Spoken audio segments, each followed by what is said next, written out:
Қалдарыңыз қалай? Бүгін біз сіздермен жүрекше тоқитын боламыз. Жүрекше тоқу өте оңай.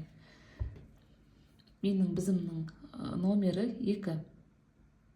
Ал бисмилля бастаймыз. Қысқа жібіміз қолымыздың сол жағында тұрады. Мына 2 саусағымызға жұмыс жібін айналдырып сақина жасаймыз.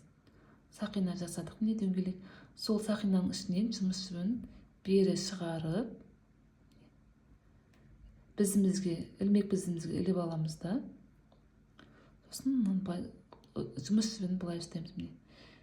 3 саусағымызды бөгіп, бірінші саусағымызды іліп, ортаның саусағымен мына саусақ екеуін жұмыс тоқымамызды ұстап аламыз.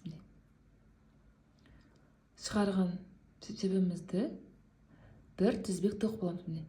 Жұмыс жібін іліп, бір тізбек тоқыдым.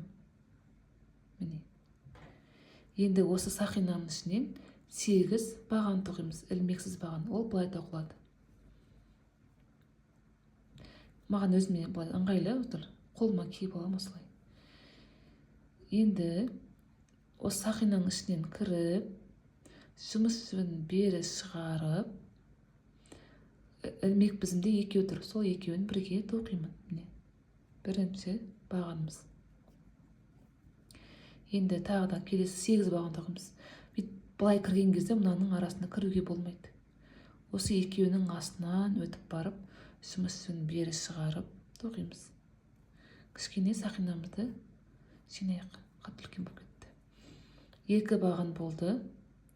Кіремін, жұмыс жібін бері шығарып, 3-ші. Былай жұмыс жібін ілген кезде бізімізді төмен қаратамыз. Сол кезде жақсы шығады. 4, 5, 6, 7, 8. Енді мұны қысқа жібімізді тартамыз. Тарттым.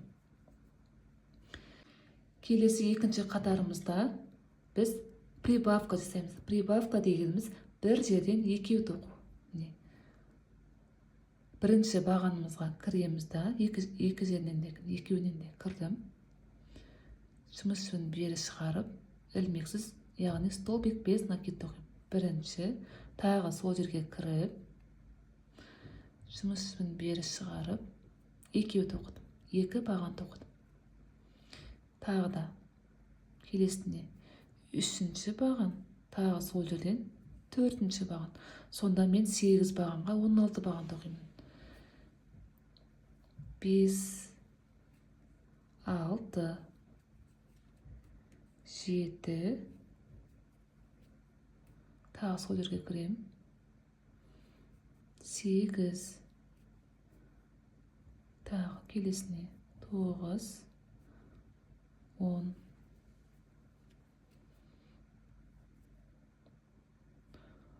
11, 12, 13, 14. Соңғысы 15.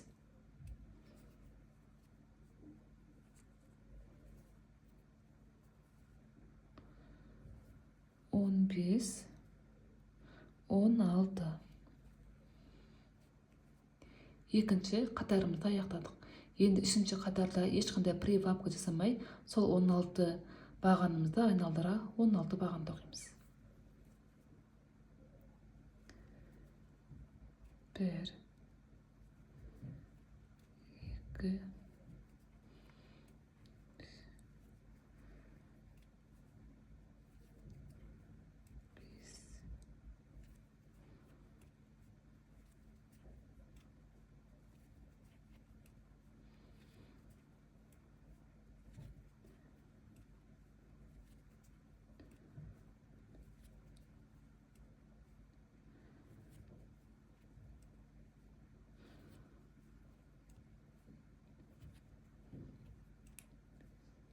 16.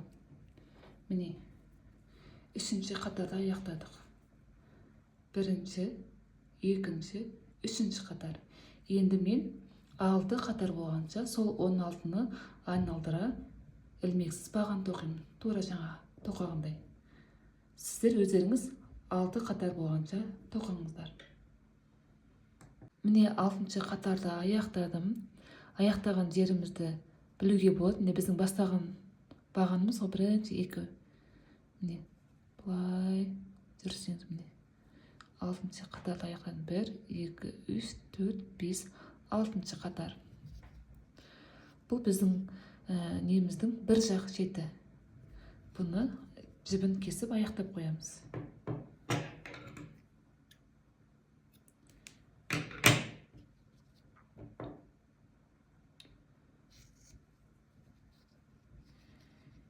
Енді екінші жағын тура осылай кольцо жасап, яғни сақина жасап, бір тізбек тоқып, 8 баған тоқимыз. Келесі екінші қатарда прибавка, сол 8 бағаннан әр жерден 2 алып, 16 баған тоқимыз. Үшінші қатарда сол 16 бағанды 6 қатар болғанша айналдыра тоқып шығамыз. Сол кезде біздің екінші жағымыз да тура осындай болып шығады. Міне екінші жағын тоқыдым, тура 6 қатар, екеуі бірдей болды. Енді екеуін біріктіреміз. Ол үшін былай істейміз. Бірінші тоқығымызды алып, біткен жеріміз мына жер ғой, соның жанынан кіреміз да, мына ілмекті бері шығарамыз. Шығардық.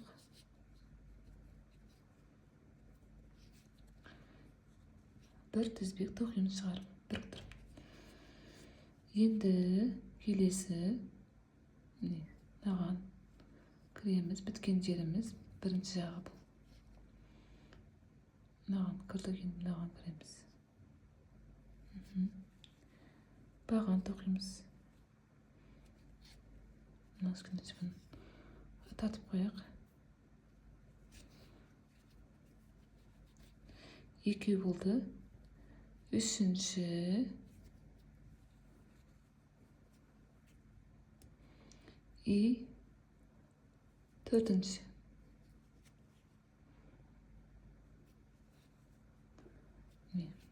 Орталарын біріктірдік. Сонда бізде мінде болып шығады.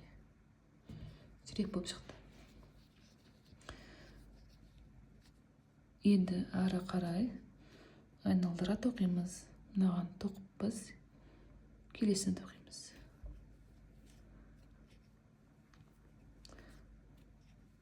Ілмексіз баған столбик безін тоқимыз. Мына қысқа жіптердің бәрін ішіне кіргізіп тастаймыз.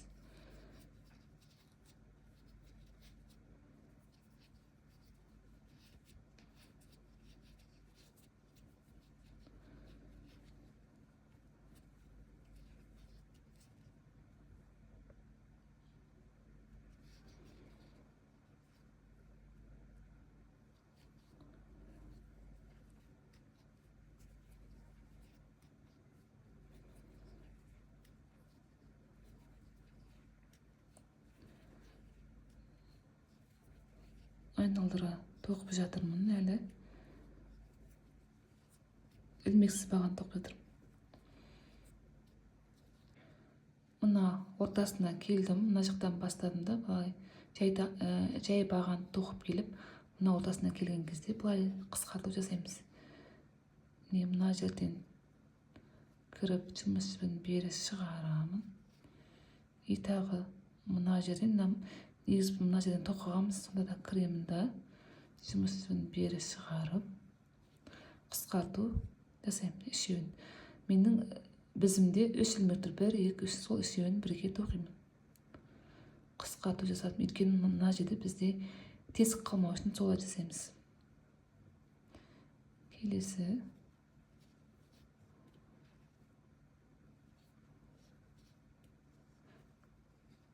мына жаққа дейін айналдыра жай баған тоқып шығамын. Қатты тығыз тоқуға да болмайды, қатты бос тоқуға да болмайды. Орташа тығыздықта тоқимыз.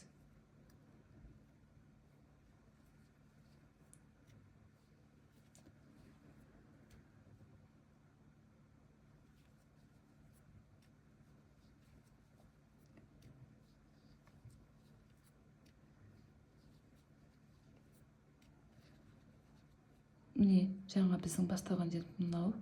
Сол жерге келдік. Мына жерден бір ілмек шығарып, бастаған жерімізге кіріп, қысқартуды оқимын. Енді айналдыра жай баған тоқып шығамыз.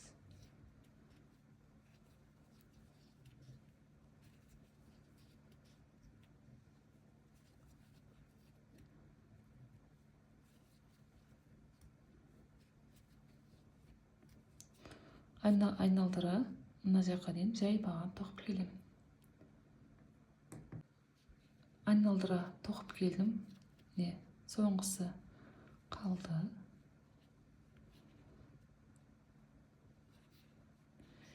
Енді мына жерге келген кезде қысқарту жасаймыз. Біріншісінен келесі қатар ғой, мынау келесі қатар. Біріншісінен ілемін, келесі екіншісінен ілемін, үшеуін бірге тоқимын.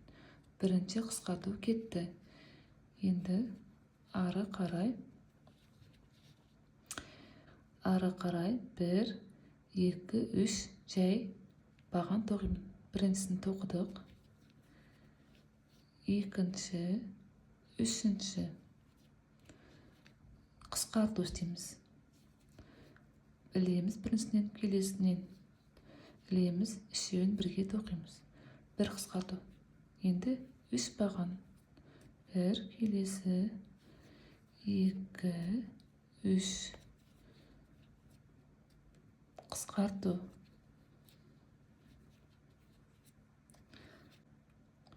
Енді міне 1, 2, 3 қалды. Үшеуін тоқимын. 1, 2, 3. Біздің жаңа бастағанымыз бірінші қысқарту міне тұр. Сонда біз дұрыс тоқымыз. Енді келесі 2 баған қысқарту жасаймыз. Бірінші бағанымыз, екінші қысқарту. Соңына дейін солай. Бірінші, екінші қысқарту. Екінші қысқарту соңғысы. Біздің мына жеріміз кішкентай ғана қалды.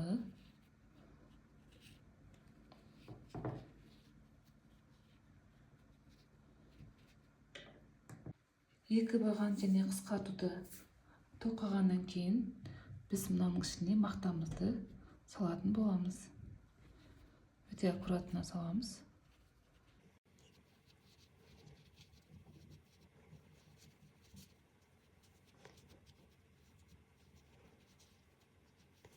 Екі жағына да бірдей қылып, қатты толтырмай да, қатты тығыз қылмай, біркелкі қылып саламыз.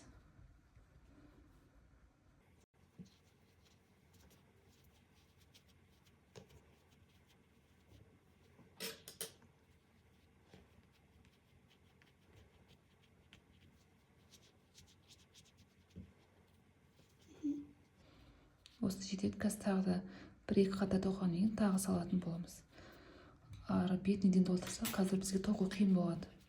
Сондықтан әзірге осы жеткілікті қолымызбен былай кіргізіп отырып тоқимыз. Келесі қатар енді ешқандай қысқарту жасамай, айналдыра жай баған тоқып шығамыз.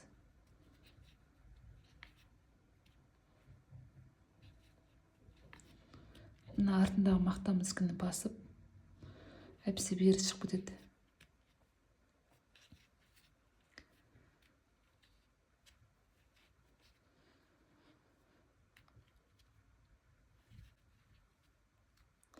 Міне жетіп қалдым бастаған жеріме. Жеттім. Енді келесі 1 баған қысқарту, 1 баған қысқарту. Айналдырып келем. Соңғы жағын тоқу қиын болады. 1 баған қысқарту.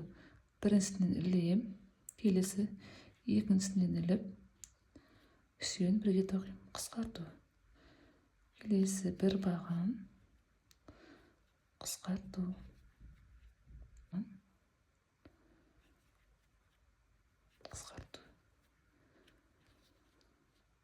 Міне жеттім. Жаңа бір баған тоқығам тұр, міне қысқартып тұр. Енді тағы кішкене мақта саламыз да соңғы қатарда тоқып аяқтаймыз.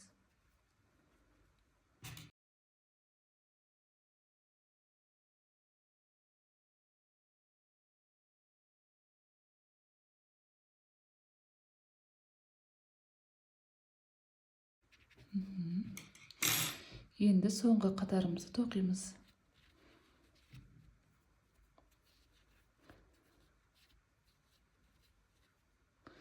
Соңғы қатарымыз барлығын қысқарту жасаймыз.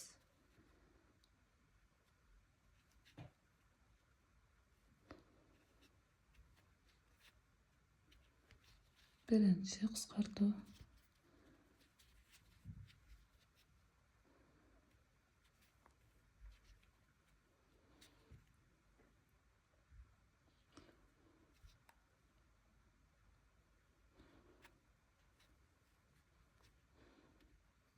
Екінші қысқарту.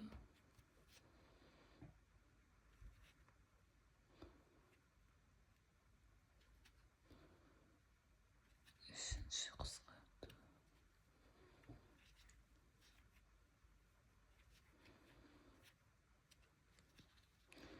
Соңғы қысқарту. Бесінші. Осымен біздің жүрекшеміз дайын. Кішкене жіпті ұзынырақ қалдырамыз.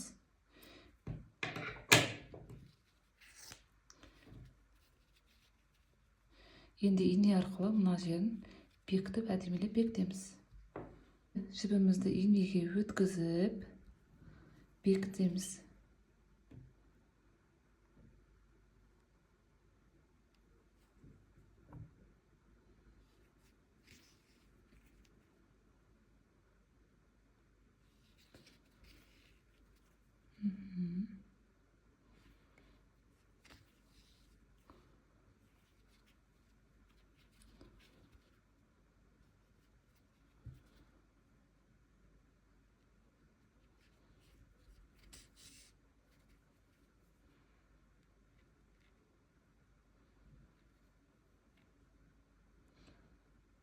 Кішкене аккуратно білдіртпей.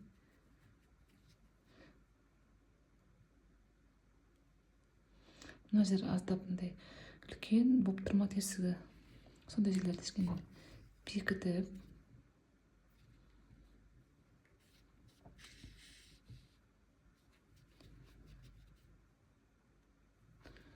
Бұлай бекітеміз да. Мына жағын шыға саламыз. Осымен біздің жүрексеміз дайын. Былай шығып тұрған мақталарды қайшымен кесе саламыз. Сонымен біздің тақымымыз дайын. Өте әдемі, сүйкімді шықты. Кішкентай ғана шағын. Өздеріңіздің қалауларыңызша мен каприлогындай темірлер бар ғой, жіптерін тақсаңыздар, немесе темірлерін тақсаңыздар болады. Рахмет көп.